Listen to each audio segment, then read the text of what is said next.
ricordatevi sempre, come facciamo ogni domenica, tre pensieri. Il primo pensiero sarà il più piccolo figlio di Jesse. Il secondo pensiero sarà l'itinerario spirituale del cieco nato. Il terzo e l'ultimo pensiero sarà l'immagine del sonno. Cominciamo allora con il primo pensiero, il più piccolo figlio di Jesse. Nella prima lettura di oggi siamo nel primo libro del profeta Samuele, nel capitolo 16. Il contesto di questa lettura è che il vecchio re Saul è stato rigettato dal Signore. Per questa ragione abbiamo sentito oggi all'inizio, Dio manda il profeta Samuele con il corno d'olio per andare nella casa di Jesse. Il Signore, nel testo originale si dice, il Signore ha visto un re per lui, per andare per ungere un figlio di questa casa, di questa famiglia, e non sappiamo ancora che sarà veramente questo figlio che riceverà l'olio. E abbiamo sentito, non abbiamo letto veramente tutti i passi, ma prima di andare il Signore aveva anche prevenuto il profeta. Io stesso ti indicherà, ti farò sapere la persona che è stata veramente scelta. E abbiamo sentito veramente oggi, quando il profeta Samuele è arrivato nella casa di Jesse, quando ha visto il primo figlio, come aveva un bel aspetto, una bella statura, come era grande, era grosso, e si dice era come Saul. E subito il profeta ha pensato veramente a questo figlio. Si dice era così con lui come Saul perché lui era molto legato anche al primo re.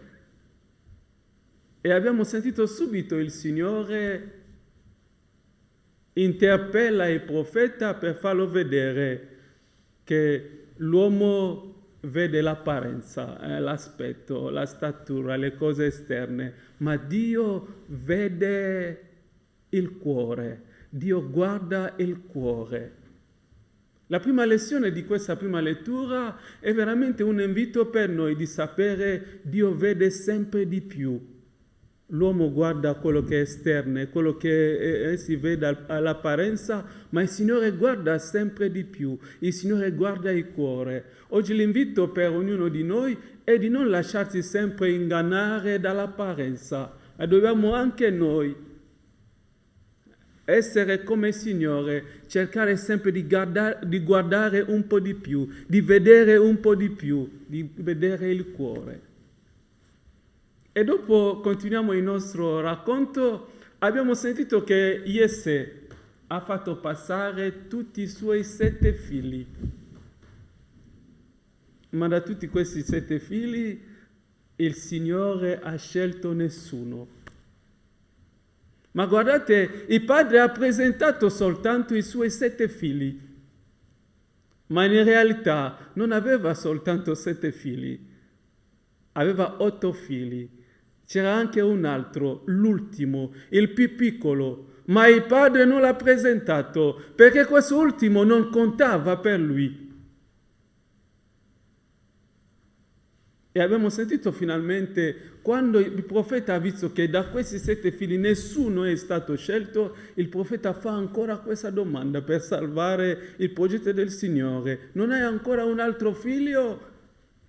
E finalmente il padre dirà, ho ancora un altro, l'ultimo che sta pascolando, l'ultimo che non contava. E questo più piccolo, questo l'ultimo che non contava agli occhi del padre, è stato lui che è stato veramente scelto per essere re. la grande lezione per noi, la seconda grande lezione che possiamo prendere da questa prima lettura, Dio tante volte sceglie anche quello che è più piccolo, quello che è niente, quello che non conta per manifestare la sua grandezza, anche per ristabilire la giustizia. Wow. Dio tante volte fa questo, le sue scelte sono verso i più piccoli, verso quelli che non sono niente, e Dio lo fa per manifestare la sua grandezza, anche per ristabilire la giustizia. Secondo pensiero, l'itinerario spirituale del cieco nato. Nel Vangelo di oggi abbiamo sentito Gesù passava e Gesù vede un cieco nato.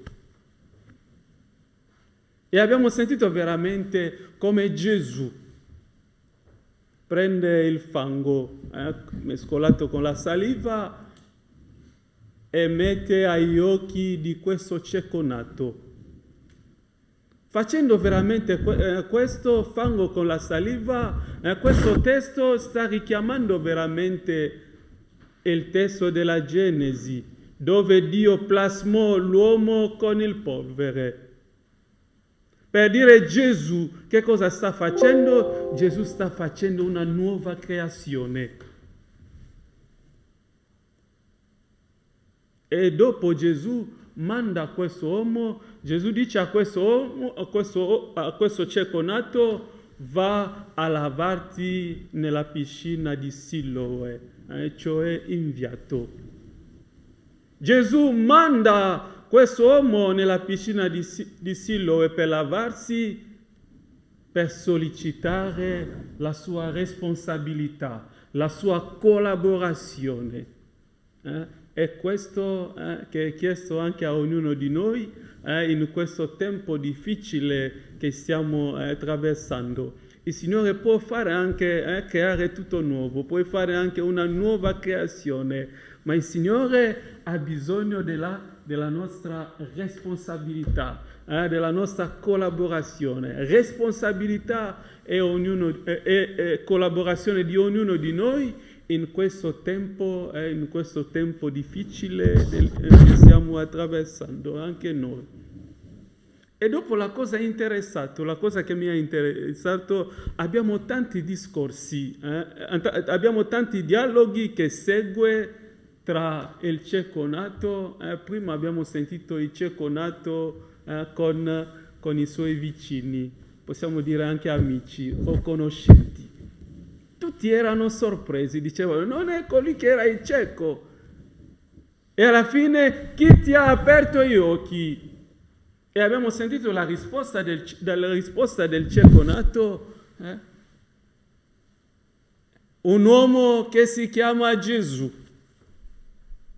E dopo nel suo dialogo con i farisei, quando lo chiederà che cosa pensi di tale, e il cieco nato dirà, è il profeta. Fa ancora un passo avanti. E dopo, quando Gesù incontrerà il cieco nato professerà la sua fede, Cristo proclamerà Cristo Signore.